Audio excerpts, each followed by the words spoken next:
by Adam Cartwright, posted 14 hours ago, 787 views. This is the third entry in a series of articles looking at the output of a number of Vita supporting companies, from launch through to the present day.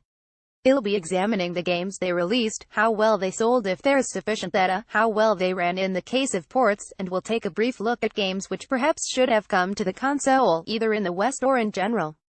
All of my previous articles have been centered around Japanese publishers Bandai Namco, Koei Tecmo, and Square Enix, respectively, due to the fact that they've offered much more support than Western publishers.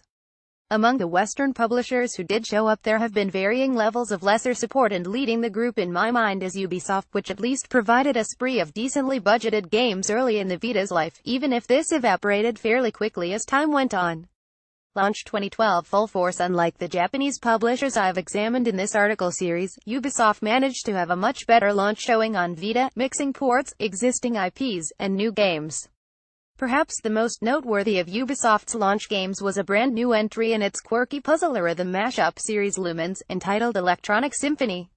Just as the company had graced the launch of PSP with the franchise, Ubisoft also managed to show up for the Vita's first day on the market with what many reviewers described as the handheld's first must-have title. It was easy to see why it looked gorgeous on the shiny new OLED screen and masterfully updated Tetris formula to create an addictive new puzzler. Official sales numbers are unavailable for the game. VG Charts suggests around 230K, but it's likely it benefited greatly from being a standout launch title. Speaking of standouts for the console's launch, a port of the November 2011 released Rayman Origins, Ubisoft's seminal 2D platformer, also received rave reviews. The Vita version was an incredibly solid effort, translating the beautiful design to the console's gorgeous OLED screen with ease, alongside maintaining the solid 60 FPS gameplay. Sadly, local coupe multiplayer was cut from the release, but a ghost mode that allowed you to challenge your friends' runs was put in its place. While sales numbers are scarce for the port, VG Charts estimates it broke the 500K barrier, and it's worth noting that the title as a whole made a profit for Ubisoft. In a more surprising move, Ubisoft also partnered with mobile developer Gameloft to bring two of its most popular franchises, Asphalt and Dungeon Hunter, to the Vita at launch. The latter, a Diablo clone with the title Dungeon Hunter Alliance, which had previously been available on PS3, was sloppily ported over, with plenty of slowdown happening when there was a lot of action on screen. However, it still fills a niche that has remained relatively untapped on the console, that of the isometric dungeon crawler. The former, a Burnout clone entitled Asphalt Injection, was heavily translated from a previous iOS release, yet it was somewhat remarkable for being the only racing game on the handheld to target 60 FPS, although it often failed to meet this.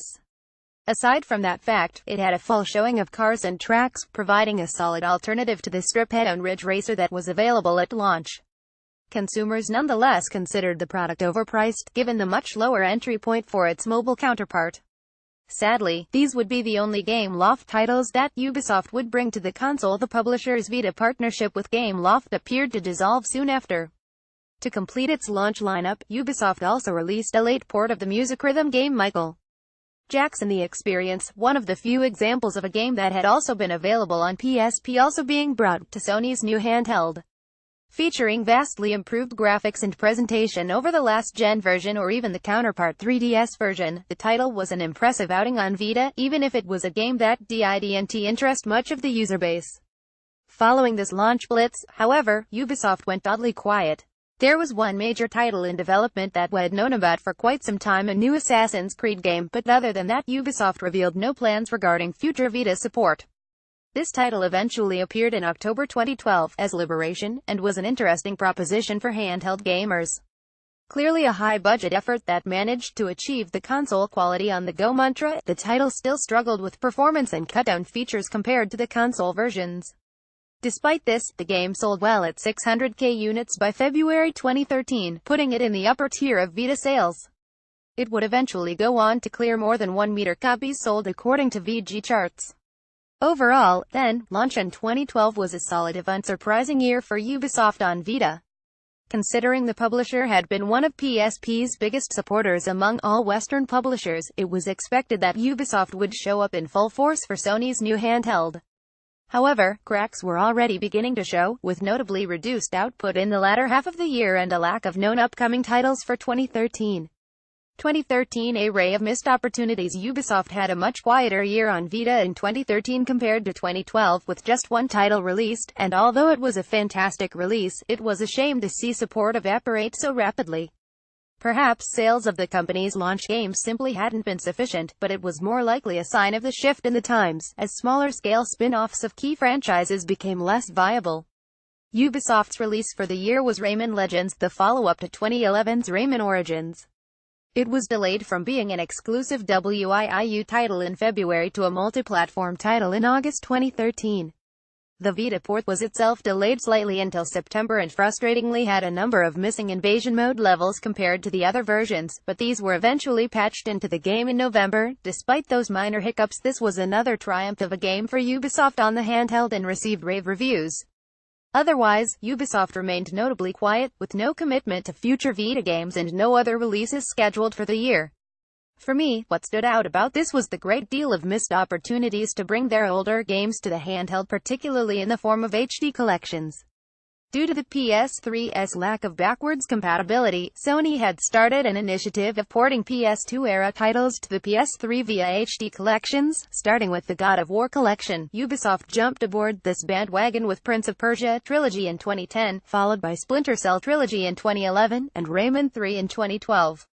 Despite companies like Konami proving that the Vita was a viable market for these types of games to be resold on Vita yet again when it released the Metal Gear Solid collection in 2012, Ubisoft did not follow suit, and its HD ports remained PS3 only, a very disappointing decision. Perhaps even more surprising was a retailer listing which never materialized. In the middle of 2012, UK retailer Game listed Ghost Recon Final Mission for Vita. It was presumably being developed by Ubisoft Sofia, which had handled 2011's Ghost Recon Shadow Wars and 2012's Assassin's Creed 3 Liberation. Nothing ever came of this, however, suggesting the game was quietly cancelled despite the fact that it would likely have been a boon to Vita, especially if it had made the most of the first-ever dual-analog handheld for precise third-person shooter controls. As such, 2013 remained a disappointing year for Ubisoft on Vita. Despite an eventually great port of Rayman Legends, Ubisoft's support was simply not there, and there were a lot of opportunities for games which made sense to come to Vita that were never taken. This wasn't a situation that would improve in future years, either, as Ubisoft slowly wound down its support for the handheld. 2014 a light of hope as with 2013. 2014 was highlighted by a Soul game from Ubisoft, a undoubtedly great game at that, but still only a single release. The frustrating part was that it was built on Rayman Origins engine, yet other titles which used this did not make the jump across. This Soul game was Child of Light, a beautiful hand-drawn 2D JRPG that mixed intriguing narrative, beautiful music, and compelling gameplay into an all-round great package. Aside from being a great port, it was notable that Vita was one of the only platforms that received a physical release, marking an odd vote of confidence in the platform from Ubisoft. Thankfully, it sold well enough to turn a profit, suggesting that sales on Vita combined with other platforms were solid.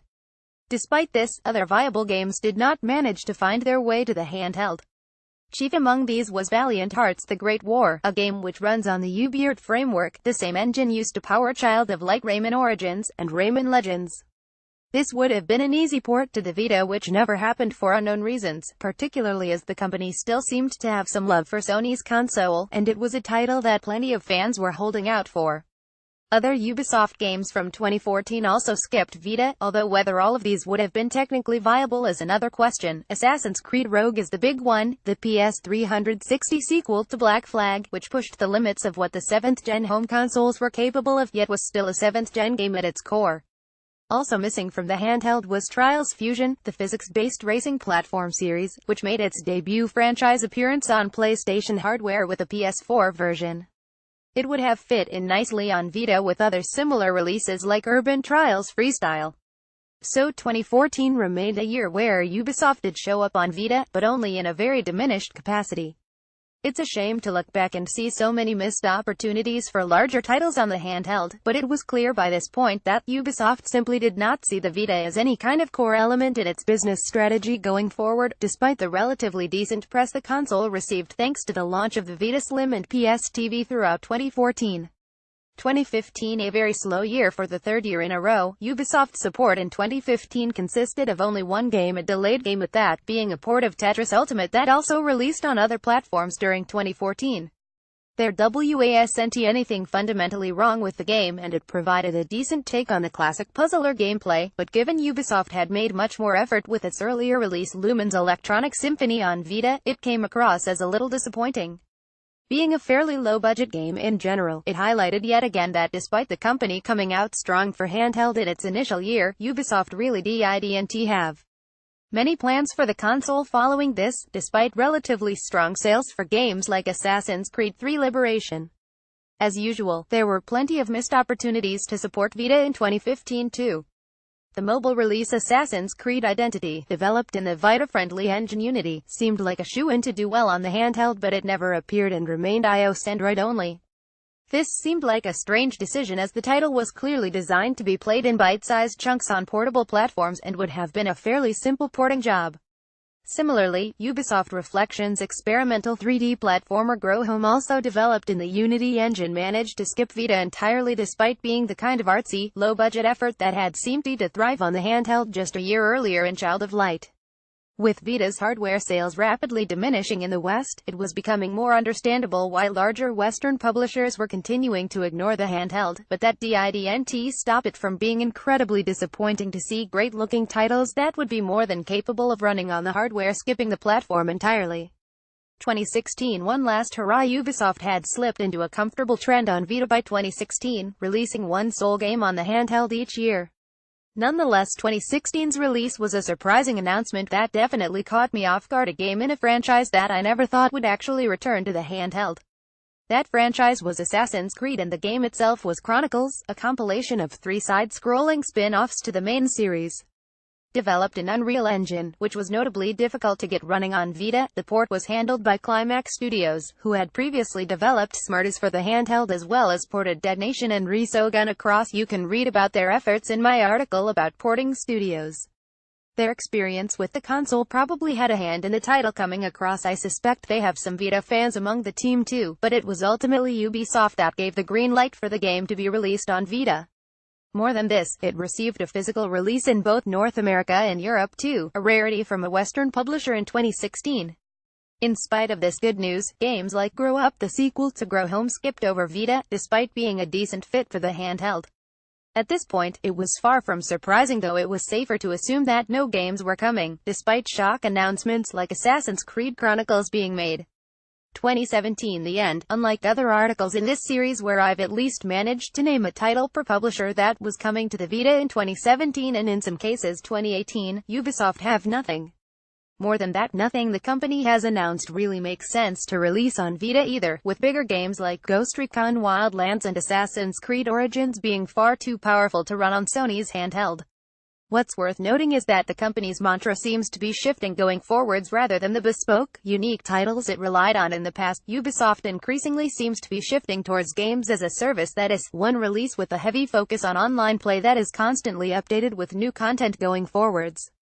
This approach doesn't particularly lend itself well to handheld games, and makes me wonder what its future with the Switch will be too. Perhaps more collaborative efforts, such as the well-received Mario Rabbids. Conclusion: in my opinion, Ubisoft was one of the most underrated supporters of the PSP, bringing a great spread of titles ranging from unique spin-offs of console franchises like Assassin's Creed Bloodlines or Driver 76 to bespoke experiences like Lumens or Ghost Recon Predator.